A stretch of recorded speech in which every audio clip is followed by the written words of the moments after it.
Hello my dear students, welcome you all to my YouTube channel M Mohammad study circle. आज के इस video में हम लोग new gems English reader class 7 से चैप्टर नंबर 3 पढ़ने जा रहे हैं, जिसका टाइटल है ब्रावो मंजू, मतलब शाबाश मंजू। तो इससे पहले कि हम लोग इस स्टोरी को पढ़ें और इसके लाइन बाय लाइन मीनिंग को समझने की कोशिश करें, हमें सबसे पहले हमारे ऑथर के बारे में थोड़ा बहुत इन्फॉर्मेशन गैदर कर लेना चाहिए। Sigrun Srivastava, 1943, is an Indian author and artist of German origin.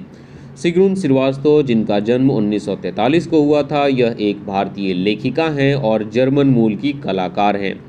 Her stories for 12 to 14-year-olds depict with rare sensitivity a child's feelings, dreams, joys and fears.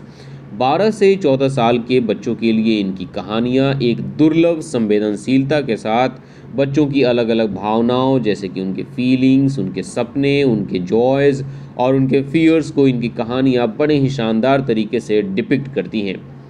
As an artist she has many picture books to her credit. एक artist के तौर पे, एक कलाकार के तौर पे उनके पास बहुत सारे पिक्चर बुक्स भी हैं।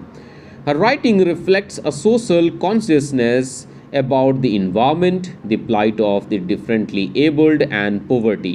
इनके जो राइटिंग्स हैं वो समाज के एक बहुत ही मजबूत चेतना को दर्शाती है, जैसे कि इन्वायरमेंट के बारे में, हमारे समाज में जो शारीरिक रूप से अपंग लोग होते हैं, शारीरिक रूप से असहाय जो लोग होते हैं, उनकी क्या दुर्दशा है, वो कैसे सफ़र करते हैं, और गरीबी के बारे में इनकी कहानियाँ बड़े शानदार तरीके से हमारे बीच में चीज़ों को रिप्रेजेंट करती हैं।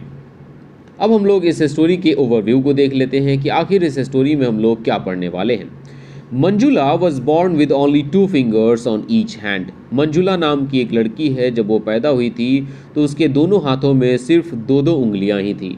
But that does not stop her from pursuing her interest. लेकिन इस बात ने मंजुला को अपने सपनों को साकार करने से, अपने चाहत को पूरा करने से नहीं रोक पाया। Does she overcome the hurdles and take up the challenges or give up? क्या वो अपने ज़िंदगी में, अपने रास्ते में आने वाली बाधाओं को पार करती है और चुनौतियों का सामना करती है, या वो हार मान लेती है? तो यहाँ पर एक सवाल हमसे पूछा गया है। Read this inspiring story. चलिए हम लोग इस इंस्पायरिंग स्टोरी को पढ़ते हैं, जो कि मंजुला परेलकर की है। Manjula Parelkar knew she would never paint like Hussain. Manjula Parelkar जानती थी कि वो हुसैन की तरह, मतलब एमएफ हुसैन की तरह, जो कि भारत के एक जाने माने पेंटर हुआ करते थे, उनकी तरह वो पेंट नहीं कर सकती थी। यह बात मंजुला परेलकर पहले से ही जानती थी। Not with those fingers, just 2 on each hand. क्योंकि उसके दोनों हाथों में सिर्फ 2 उंगलियां ही हैं, इसलिए वो एमएफ हुसैन की तरह पेंटिंग बिल्कुल भी नहीं कर सकती थी। Handling brushes was no problem. अब यहाँ पर बताया गया है कि क्योंकि उसके दोनों हाथों में सिर्फ 2 ही उंगलियां हैं, फिर भी वो पेंटिंग करने वाले ब्रशेज को बड़े ही अच्छे से हैंडल कर सकती है। उसका ये प्रॉब्लम नहीं था कि उसके दोनों हाथों में सिर्फ 2 ही उंगलियां हैं, इसलिए वो पेंटिंग नहीं कर सकती थी। Her problem was the cost of the materials she would need. MF Hussain की तरह पेंटिंग न कर पाने का जो सबसे बड़ा प्रॉब्लम मंजुला परेलकर के पास था, वो ये था कि वो पेंटिंग के मटेरियल्स को अफोर्ड नहीं कर सकती थी। वो बहुत ही ज़्यादा गरीब परिवार से आती थी। Mummy, she asked one evening while helping her mother in the kitchen after dinner. रात में डिनर करने के बाद किचन में अपनी माँ की मदद करते हुए वो कहती है, mummy do you think I could. She paused nervously. इतना कह के वो नर्वस हो जाती है, घबरा जाती है और रुक जाती है। एक बार फिर से वो कहती है, do you think I could have some extra money tomorrow. मम्मी, क्या तुम्हें लगता है कि कल मुझे थोड़े से एक्स्ट्रा पैसे मिल सकते हैं? What do you need it for, asked her mother gently rinsing the dishes. Manjula की जो माँ होती है वो क्या कर रही होती है? प्लेटों को धो रही होती है, डिशेज को, यूटेंसिल्स को धो रही होती है, और प्लेटों को धोते हुए, डिशेस को धोते हुए बड़े ही प्यार से वो कहती है कि अच्छा बेटा, तुम्हें ये एक्स्ट्रा पैसे किस लिए चाहिए? For colours and paints, I want to learn painting. Manjula कहती है, मुझे ये एक्स्ट्रा पैसे कलर्स के लिए और पेंट्स के लिए चाहिए, क्योंकि मैं पेंटिंग करना सीखना चाहती हूँ। Mrs Parelkar looked at her daughter searchingly. Searchingly कहने का मतलब किसी को इस तरीके से देखना जैसे कि आप उससे कुछ पूछना चाहते हैं। तो मिसेस परेलकर थोड़ी देर के लिए अपनी बेटी को इस तरह से देखने लगती हैं जैसे कि मानो कि वो उससे कुछ सवाल करना चाहती हैं। But after some time she pressed some money into Manjula's hands, लेकिन थोड़ी देर के बाद मंजुला की माँ उसके हाथों में थोड़ा सा पैसा रख देती है और कहती है, go ahead and buy whatever you need dear, कि बेटा ठीक है जाओ और तुम्हें जिस चीज़ की भी ज़रूरत है वो चीज़ तुम खरीद लो। Have fun and show me the painting, मज़े करो और मुझे पेंटिंग ज़रूर दिखाना। Manjula showed her first painting to her mother the very next day. अगले ही दिन मंजुला अपनी माँ को अपना पहला पेंटिंग दिखाती है। जब उसकी माँ मंजुला के द्वारा किए गए उसकी फर्स्ट पेंटिंग को देखती है तो वो ज़ोर से चिल्लाती है। Manjula cried her mother dropping her needle work in surprise. उसकी माँ किसी सुई से कोई काम कर रही होती है और अपने इस काम को बीच में ही ड्रॉप कर देती है, रोक देती है और चिल्लाते हुए कहती है, why that is beautiful Manjula, ये पिक्चर जो तुमने बनाया है ये तो बहुत ही ज़्यादा खूबसूरत है। I did not know you were so good, मुझे तो नहीं पता था कि तुम पेंटिंग में इतनी ज़्यादा अच्छी हो। You must show it to papa he'll B impressed, कि तुम्हें इस पेंटिंग को पापा को दिखाना चाहिए, वो बहुत ही ज़्यादा खुश हो जाएंगे। Manjula return to her brushes and paints, और इतना कहने के बाद जब वो अपनी माँ को ये कहते हुए सुनती है तो वापस वो अपने ब्रशेज और पेंट्स के पास चली आती है, वो वापस पेंटिंग करने लगती है। Nobody had asked Manjula what she wanted for her 13th birthday। जब मंजुला का 13वां बर्थडे आया था, जब उसका बर्थडे सेलिब्रेशन हुआ था, तो किसी ने भी मंजुला से नहीं पूछा था कि उसे बर्थडे गिफ्ट में क्या चाहिए। Yet she got all she had secretly wished for। इसके बावजूद भी मंजुला को वो सारी चीज़ें सीक्रेटली मिल जाती है जो कि उसने अपने मन में चाहा था। मतलब जो भी गिफ्ट उसने अपने मन में चाहे थे वही सारे गिफ्ट्स उसको मिल गए बिना मांगे। Oh mummy mummy cried Manjula overwhelmed. जब उसकी माँ उसे एक गिफ्ट देती है तो उस गिफ्ट को देखकर मंजुला इतनी ज़्यादा हैरान हो जाती है या इतना ज़्यादा खुश हो जाती है कि वो ओ मम्मी मम्मी चिल्लाते हुए कहती है, a set of artist water colours, कि माँ तुम मेरे लिए आर्टिस्ट के वाटर कलर्स लेकर आई हो, थैंक यू सो मच। इसको देखकर बहुत ही ज़्यादा वो खुश हो जाती है। And this is from your father. Her mother pressed a book in her hands, और उसके बाद मंजुला की माँ उसके हाथों में एक बुक रखती है और कहती है कि ये जो बुक है वो तुम्हारे फादर की तरफ से एक प्रेजेंट है, तुम्हारे फादर की तरफ से एक गिफ्ट है। ओके, देखते हैं वो किस प्रकार का गिफ्ट है, वो किस प्रकार का बुक है। Painting step by step Manjula jumped in excitement. वो जो बुक है उस बुक में ये सिखाया गया था कि हम लोग स्टेप बाय स्टेप पेंटिंग कैसे करेंगे। ओके, तो उस बुक में ये था कि पेंटिंग सिखाया गया था कि हम लोग पेंटिंग स्टेप बाय स्टेप कैसे करेंगे, और इस बात को, उस बुक को देखकर वो एक्साइटमेंट में जंप करने लगी। Her dark eyes shining with happiness, उसकी काली काली आंखें चमकने लगी खुशियों की वजह से। ओ पापा I could never have dreamed of this, कि अरे पापा मैं इसके बारे में तो सोच नहीं सकती थी कि ये वाला तोहफा आप मुझे देंगे। You would not have dreamt of my present either, said her brother Amol. तभी मंजुला का भाई अमोल कहता है कि जो तोहफा, जो गिफ्ट मैं तुम्हें देने वाला हूँ, तुम इसके बारे में भी नहीं सोच सकती थी। और ये बात वो एक मिस्चीवियस स्माइल के साथ करता है, एक शरारत भरी मुस्कान के साथ ये बात वो अपनी बहन से कहता है। He pulled her to her bedroom, और इतना कह के वो मंजुला को खींचते हुए उसके बेडरूम में लेकर चला जाता है। Amol lifted the pillow for her, Amol उसके लिए तकिए को हटाता है, पिलो को हटाता है। And there tied with a pink ribbon lay 3 water colour brushes, और वहाँ पर मंजुला देखती है कि एक पिंक कलर के रिबन से बांधा हुआ 3 ठो क्या था, वाटर कलर ब्रशेज थे जिससे कि पेंटिंग की जा सकती है।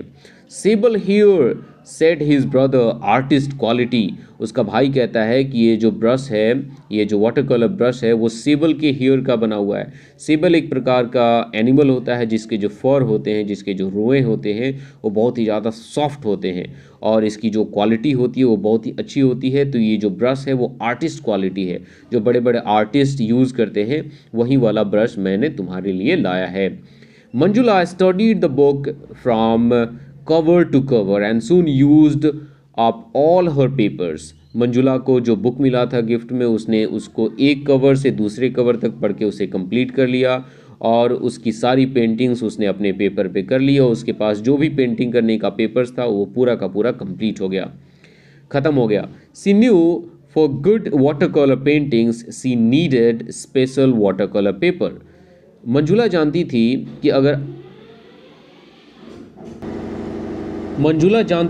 कि अच्छे वाटर कलर पेंटिंग्स के लिए उसे एक स्पेशल प्रकार के वाटर कलर पेपर की ज़रूरत होगी, विच वॉज एक्सपेंसिव, जो कि उस समय बहुत ही ज़्यादा महंगा था। But she asked her mother anyway, लेकिन उसने वैसे भी अपनी माँ से कहा कि उसे उस स्पेशल प्रकार का पेपर चाहिए जिस पर वो क्या कर सके, पेंटिंग कर सके। It's not a matter of a few sheets, said mister Parelkar wearily when Mrs. Parelkar spoke to him after dinner. Dinner के बाद जब मंजुला की माँ मिसेस परेलकर अपने हस्बैंड मतलब मंजुला के फादर मिस्टर परेलकर से कहती है कि हमें मंजुला के लिए स्पेशल प्रकार के वाटर कलर पेंटिंग का जो पेपर होता है वो अरेंज करना होगा, तो उसके फादर कहते हैं कि ये सिर्फ कुछ ही सीट्स की ऐसी बात नहीं है कि अगर हम लोग कुछ सीट्स प्रोवाइड कर देते हैं तो उसका प्रॉब्लम सोल्व हो जाएगा, ऐसी बात बिल्कुल भी नहीं है। After water colours it will be oils, कि वाटर कलर्स के बाद हमें ऑयल्स की ज़रूरत पड़ेगी, देन कैनवासेस, फिर कैनवस की ज़रूरत पड़ेगी, एंड व्हाट नॉट, और पता नहीं क्या क्या किन चीज़ों की ज़रूरत पड़ेगी।